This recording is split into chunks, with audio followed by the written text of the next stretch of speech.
नमस्ते सभी को। मैं मनीषा यादव आपका स्वागत करती हूँ हिंदी अक्षरांजलि में। हम अपने सभी वीडियो की कड़ी में आज रामधारी सिंह दिनकर के जीवन परिचय के बारे में जानेंगे, जो राष्ट्रीय सांस्कृतिक धारा के कवि माने जाते हैं। जब हम इनका जीवन परिचय लिखेंगे तो सबसे पहले हम इनका जन्म देखते हैं। इनका जो जन्म है ये 23 दिसंबर सन 1908 ईस्वी को जन्म स्थान मुंगेर जनपद का सिमरिया घाट गांव बिहार में हुआ था। इनकी जो शिक्षा दीक्षा है वह बीए इन्होंने जो किया था ये पटना विश्वविद्यालय से किया था। इनका जो कार्य क्षेत्र है जहाँ जहाँ पर इन्होंने कार्य किया है वो सीतामढ़ी में सब रजिस्ट्रार के पद पर कार्य किया। संसद सदस्य के रूप में जो संसद के जो दोनों सदन है राज्यसभा और लोकसभा, इसमें जो उच्च सदन है राज्यसभा उसके इन्होंने सदस्य के रूप में अपनी भूमिका निभाई या सेवा दी है सन 1952 से लेकर 1964 ईस्वी तक। कुलपति के रूप में इन्होंने पदभार संभाला भागलपुर विश्वविद्यालय के 1964 से 1965 ईस्वी तक।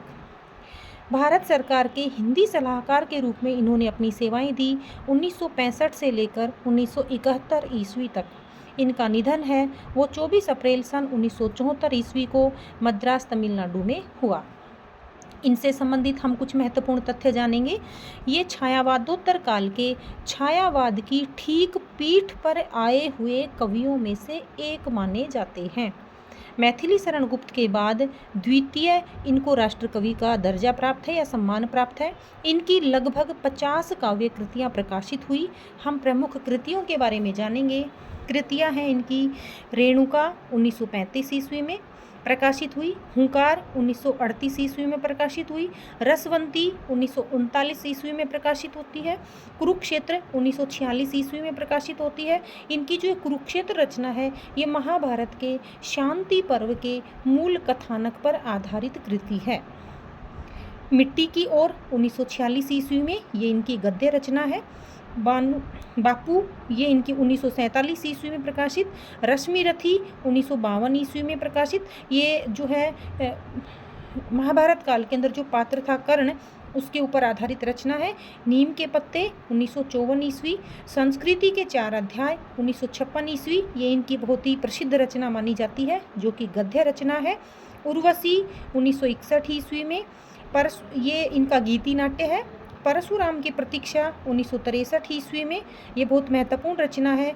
इस बीए फर्स्ट ईयर के फर्स्ट सेमेस्टर में सामान्य हिंदी में जो कविता आपकी पाठ्यक्रम में लगा रखी है समर शेष है वो परशुराम की प्रतीक्षा में ही संकलित कविता है जो हम आगे के वीडियो में पढ़ने वाले हैं।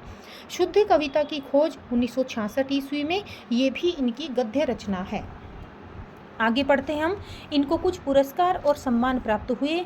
नंबर 1 कुरुक्षेत्र रचना पर इनको काशी नागरी प्रचारणी सभा के द्वारा पुरस्कार उत्तर प्रदेश सरकार के द्वारा प्रदान किया गया। दूसरा जो पुरस्कार था ये संस्कृति के 4 अध्याय है जो इनको साहित्य अकादमी पुरस्कार के माध्यम से प्रदान हुआ। राष्ट्रपति के द्वारा इनको पद्म विभूषण पुरस्कार प्राप्त हुआ है 1959 ईस्वी में।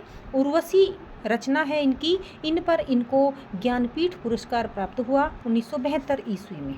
अब हम आगे पढ़ते हैं। कुरुक्षेत्र जो इनकी रचना है ये महाभारत के शांति पर्व के मूल कथानक पर आधारित रचना है। युद्ध की समस्या और उसके समाधान पर आधारित कथानक को इसमें महत्ता या स्थान दिया गया है।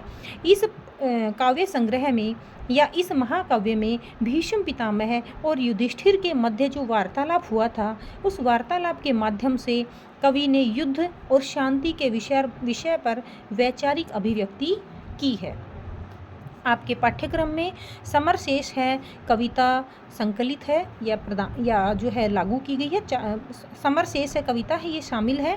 यह कविता युद्ध के बाद की तटस्थता पर प्रहार करती है और ये कहती है कि अन्याय के विरुद्ध संघर्ष जारी रखने का हमें संदेश देती है। यह जो कविता है ये वीर रस से ओतप्रोत रचना है। स्वतंत्रता के बाद भी सामाजिक आर्थिक विषमता के विरुद्ध संघर्ष का आह्वान करती है। यह सामाजिक न्याय, देश प्रेम व अन्याय के खिलाफ खड़े होने की प्रेरणा देती है।